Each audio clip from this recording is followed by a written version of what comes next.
Hello and welcome to the Business Spotlight Series, episode number 35. Today we're here with Laura Scriven from Culture Creations right on Main Street in downtown Chelsea. How are you doing today, Laura? Good. How are you? Very well. Excited. It's good to be talking with you. And as always, I figure we'll just start out with a little bit of background on yourself and what brought you to Main Street. Okay. Well, basically, I grew up here. Okay. So, I moved up here when I was 5, but I'd already spent all my summers up here. Oh, very cool. So, this is my hometown. And in 95, I moved to Korea, as one does. As one does. And I was there off and on until July of 2019. Oh, wow. It just kind of seemed time. I'd moved home a few times. I'd lived in Italy for a while. I'd, gone other places, but it just kind of felt like it was time to move home. Sounds pretty boring. I would have moved home too. Yeah, Italy, Korea, No, I know weekends in Thailand. I know it totally sucked. Yeah, tough. 5 months paid vacation. Yeah, I know. It was, so much better to work 5, 6, 7 days a week, 24 hours a day. Yeah, you're right. Here, so. And I like I said, I'd moved home before, and I took teaching jobs, and it just didn't feel quite right. Sure. I was talking to Kevin Fromm from Global Marketplace. Yep. And he mentioned that he was retiring, and I thought, because I had Culture Creations as an eBay store back in the early 2000s. Okay. For, 3 or 4 years. And then they started nitpicking about fees. And so I was like, I don't want to do that anymore. Sure. And I had just opened it up again online a couple of years ago. So It kind of seemed like the perfect timing. And my mom was in Tennessee. My dad was up here. This being my hometown, I was kind of weighed where's the best place, and Chelsea just seemed like a much better place for this type of store. Well, yeah, I mean you fit right in. You got a nice little spot there next to the alley. It's right on Main Street. I mean, you can't. Yeah, yes, it is a little spot, but sometimes that can be a blessing in disguise. So, yeah, it's a great. Yeah, I think I do hold the honor of having the smallest store in town. You may. Maybe the attic. No, they're a little bit bigger there on Middle. Oh, they're bigger. Yeah. You might be the smallest store. Yeah. Artisan Picks Work is close, but I still think he's a little bit bigger. Or maybe Jewelry Set in Stone's pretty tiny too. No, because he gets under Reed's Barbershop too. Oh, okay. All right. It spreads out there. All right. Yeah. That's great. Well, this moves me right into perfect. So you're here, you open up the store. It's been on eBay. You've done it online over the years. And obviously all of your travels kind of lead right into what Culture Creations is. Why don't you tell everybody exactly what the format, if you will, of the store is? Well, and it's probably a good thing that I waited a year to do this, to do the ribbon cutting and everything, because I couldn't explain it very well to begin with. So I think I figured it out now. You got the dialogue down now, yeah. I think so. So basically, now I've totally blanked on what I was going to say. No worries. Just the concept, I'm kind of doing my own version of fair trade. It's like I don't want to be a fair trade store because, not that I don't believe in it, and I do supplement my items, particularly now, with fair trade items because I said, I do believe in it. But there are still middle people. Mm-hmm. And I would rather go to the artist and get stuff from the artist, or at least a little mom and pop shop somewhere. So it's kind of like shopping locally, globally. There you go. That's the tagline that it took some time to come up with, isn't it? Yeah. Right. So like some of the stuff I've known, there's one artist here. He's a potter, and I've known him. I met him on my second day in Korea. And I couldn't work with him if I were a fair trade store because 97% of my items need to be fair trade. And I get that. They need to police themselves. Mm-hmm.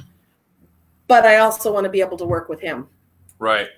So understood. that's kind of why I. And so you've got stuff from basically, from what I gather, is through your travels and all this time where you were out just, having a terrible time traveling around the planet, you've just made an unbelievable amount of connections. As you said, day 2 in Korea. Now, what year would that have been? Like, this is an old relationship. Well, we're talking. Seeing as how I'm only 19 years old, it was really just a second ago. Last week. Yeah. Right. Yeah. That would be 1995. Oh, wow. So, see, that's like a very long-running relationship, though. That's awesome. Right. And so you go ahead. Sorry. I was just going to say, full disclosure, though, he never, ever remembered me. Despite, seriously, because my friends live next door. So I was there all the time. Yeah. He was always so focused on his work. I was just a random foreigner that he was showing his work to. His wife always remembers me. Okay. So even to this day, when you go back there, he doesn't know, like, he's not going to be like, oh, Laura. Probably not. That's and little does he know you're on the other side of the world right now singing his praises. Well, he does know that. He knows that because I set that up and I've actually placed a couple of orders with them. That's great. But as far as exactly who I am in person, I doubt it. Yeah, that's funny though. That's commerce for you. So you've got stuff coming from Korea. What are some of the other regions around the world that people are going to find items from in your store? For me personally, for the store, I have been shopping in Thailand, Vietnam, Korea. I have a good friend who came here to help me set up. Actually, she was here building stuff with me. She's from the Philippines, so I have a bit of stuff from the Philippines, particularly the woven baskets. The purses. I don't know if you saw them. I had them. I did. Yeah. Stuck in the window for a little while during the shutdown. And then let's see what else. I have a few items from China that I've obtained through Chinatown in Korea and my own personal stuff. And then personally, I have stuff from Ecuador. I was able to get to Ecuador in January. Oh, so that was my first official business trip. Oh, that's fun. You made it just in time, right before everything went belly. Yeah. I know. We came back February 7th, I think. So yeah, it was pretty tight. And then I also have stuff like through fair trade. I have stuff from Nepal and Kenya, India. Yeah. All right. So all over the place. Yeah. Basically. Yeah. And I think that's one of my favorite things is every time I come in there and if I look at something and I see you do it with the other customers and stuff, there's always a story right behind there, where you're like, oh, that person does this and this person. I think my favorite one you told me was I was looking at the they were like little spice bowls and they had the little wooden spoons. So like the ceramic is inside the basket. It's got a little wooden spoon and you're just like, she's so good at that. Terrible whittler. Like the woodworking capability is not there. Her spoons are awful, but it still like works with it because her they're charming. Yeah, the rest of what she's doing is so impressive, and I just think that's so awesome. When you're going to go buy something and you're looking for that unique type of thing, to have that little bit of a backstory can really go a long way, and that's that's what makes the boutique shops and things in these small towns like ours really shine. Is that you're not ever going to get that at Target. You know what I mean? That's not going to happen. Obviously, you're not going to get the same quality of products either, but those stories are never going to be there. And I love that about coming in your shop. And I do have to say one thing. As far as being the smallest shop in town, you may be, but you do have a pretty awesome window front there. It's not huge, but it is very prominent. It's elevated, and you always keep it looking really nice, and it's always very fun. So. That's Thank great. you. I do like my window. That is definitely it keeps me awake at night. What am I going to do next? Well, that's not such a horrible thing to be kept awake. No. And so currently we're just coming off of Wine, Women, and Shopping last week, which obviously had its ups and downs with the pause coming in right in the middle and stuff. But it's such a catalyst of the merchant business in Chelsea and, has such a rich history. One of the things you did was you had a giveaway. And I did. And I wanted to bring this up because I noticed earlier today on your Facebook that you had 3 prizes to give away. They're like worth four. Yeah, they're like worth $53 a piece. Mm-hmm. You pass out all these things, and so far to date, only one person has claimed their victory. So if you're watching this and you have a coupon or a ticket, check it. Go to her Facebook page, which we can put up in the comments here on the side. Right. Make sure that you haven't won one of these gifts because eventually, I don't know, maybe she's going to pull new numbers or something. You don't want to miss out. So Sunday at 7:00, I'm pulling new numbers. There you go. Quite a few people say, "Oh, I'm one number off." Right. No, I hear you. We had to do some of that with the Sweet Saver Saturdays thing, so that's great. And is the prize a surprise? Like, can we say what's in the bags, or is it more? When people were coming in, I was telling them you have to look at my Facebook page because I do have a sample on the Facebook page. Okay. But it's a wine bag. It's in a wine bag from Korea. And nice. What do I have in there? I have a little soapstone figurine from Kenya. I have silver earrings, like actual silver earrings from Thailand. A scarf from Vietnam, and one of these, a little dragonfly. Oh, nice! From everything that's on my Christmas list: earrings, right? Scarf.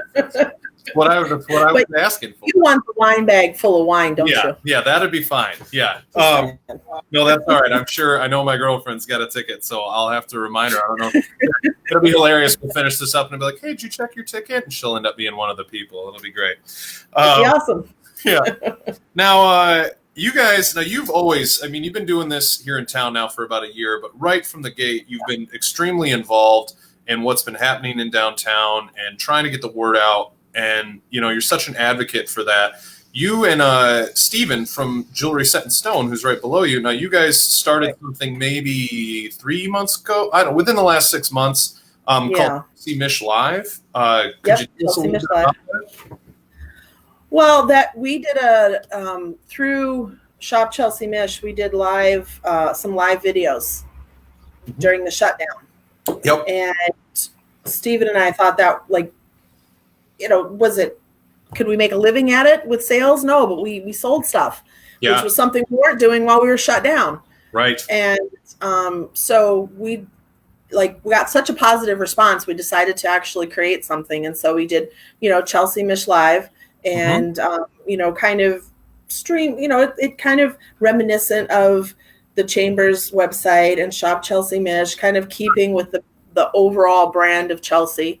Right. And we've had, our last event, we had 8 or 9 people go live, and it's it's on Wednesday nights, usually 5 or 6. It changes a little bit, depending on when people are available and whatnot. But the event before, we had 13 people go live. Different stores, restaurants. Altogether, we've probably had 25 different merchants go. That's awesome. And it's not just merchants. We had the Dexter Chelsea Crop Walk. Oh, very cool. We'd like to open this up to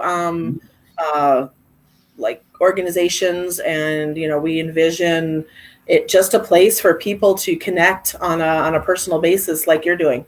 Yeah. With this, getting to know people, but a little bit more casual than, just walking in the store or a proper interview. Right. Well, and it's also very cool the way you guys set it up, because everybody basically becomes an editor or a whatnot of the page. So it's, although you guys kind of started it and you put down some kind of guidelines and this and that, it really is up to everybody to just use this platform to their best of their abilities. And I think that's a really cool way of doing it. There's no money involved for the businesses, as you said, right down to nonprofits. Anybody can use this, and I think that's great. And it's a really, the more the merrier. Like you said, there's already this and that and that and that, but it doesn't matter. As many as we can do, the more we can get the word out, the better it is. So I applaud you guys for putting in the extra time and effort on that when you really didn't have to. And I know that it's it's going to continue to be a success for you guys. Thank you. I think it's a good asset. I think it's something a little different, something different from other towns have, and it's a good time for it too. with everybody stuck at home.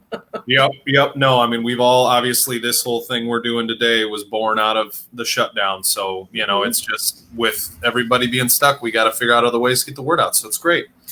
Couple more things. I know we're starting to run a little long today, so I'm just going to throw out there. You guys are long talking. Weird. No, it's good. No, it's fine. Well, trust me. I obviously, I'm guilty of that myself. So real quick, you guys are a Sweet Saver Saturday participant there at Culture Creation. And this Saturday is actually Small Business Saturday. So as much as we treat every Saturday like that, this one's a special. And what is your guys' special that you're currently running? With each $20 purchase, you get a free little heart. Oh, that's awesome. And now where do those come from? They're hand carved. They're from soapstone, and they're from Kenya. There you go. See, there's the story I was talking about. That is very cool. That's awesome.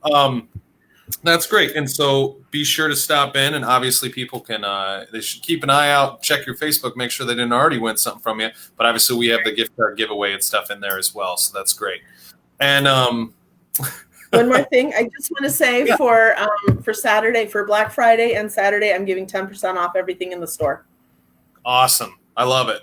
That's awesome. It's like we got some comments popping up and stuff. I don't know what's going on there. I know, it's crazy. It's gotten gothic looking. Oh, there's good. Anyways, I did also want to mention that anybody wants to come by and watch you use the big scissors today at 5 o'clock. We will be doing your official ribbon cutting. And finally. Yep, finally. You've been open for a while, but it's never too late. Obviously, you're going to be here for a long time. So in my opinion, you're still at the beginning. So we'll be doing that today out front. So anybody who wants to watch, stop on by. Laura, thank you so much for coming on today. Thank you. I appreciate it. Thank you for having me. Good job as always, Terrace. Thank you, Laura. I appreciate your support. Yeah, Bye. We've got it. Bye, everybody. We'll see you next week.